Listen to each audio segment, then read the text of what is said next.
Le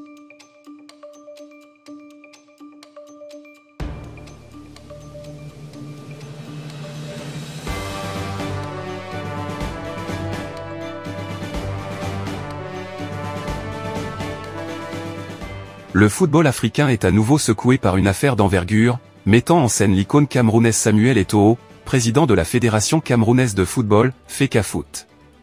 Entre accusations de trucage de match, contrat controversé avec un XBET et décision judiciaire attendue, la tension monte. Que signifie cette affaire pour l'avenir de l'homme fort du football camerounais et pour l'image de ce sport sur le continent? Quand la corde est trop tendue, elle finit par casser, dit un proverbe africain. Reste à savoir si Eto'o réussira à redresser la barre.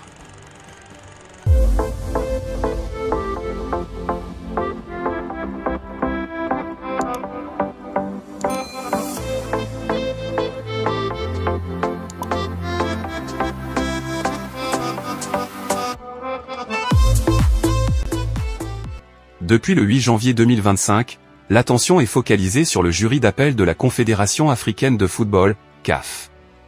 Une décision majeure est attendue concernant des accusations portées contre Samuel Eto'o, notamment pour « violation grave des principes d'éthique » dans le cadre d'un partenariat avec la société de paris sportif 1XBET. Tout a commencé en juin 2024, lorsque le jury disciplinaire de la CAF a infligé à Eto'o une amende de $200 000 américains. Selon les documents, cette sanction résulte d'un contrat controversé signé avec un XBET et de soupçons de trucage de matchs dans le championnat camerounais. L'ACFAC, estimant cette peine insuffisante, a interjeté appel pour demander des sanctions plus sévères, mais faute de paiement des frais de procédure, cet appel a été rejeté en partie. Pendant ce temps, l'appel personnel introduit par Samuel Eto'o est, lui, jugé recevable. Si l'amende est confirmée, cela pourrait porter un coup fatal à ses ambitions de siéger au comité exécutif de la CAF. De plus, une audience devant le tribunal arbitral du sport, TAS, est prévue pour le 31 janvier 2025, alimentant davantage les spéculations.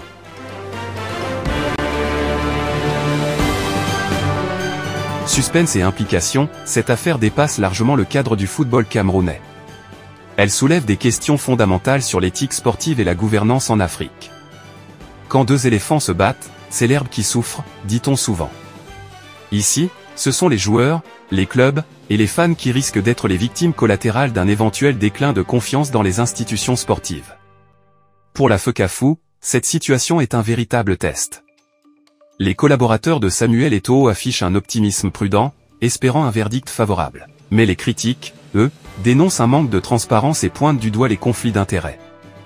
Les enjeux éthiques, peut-on encore parler d'intégrité dans le football africain? L'impact sur les jeunes, quel exemple est donné aux futures générations de footballeurs? Le rôle des instances internationales, la CAF et le TAS agissent-ils avec impartialité?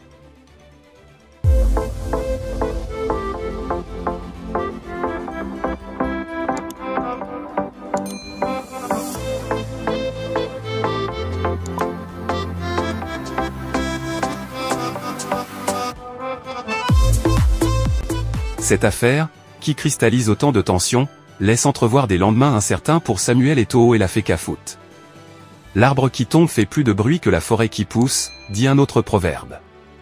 Si Eto'o parvient à sortir grandi de cette épreuve, ce sera un message fort pour tous ceux qui croient encore à un football africain intègre et dynamique. Pour ne rien manquer de cette affaire et des débats qu'elle suscite, abonnez-vous à CTV.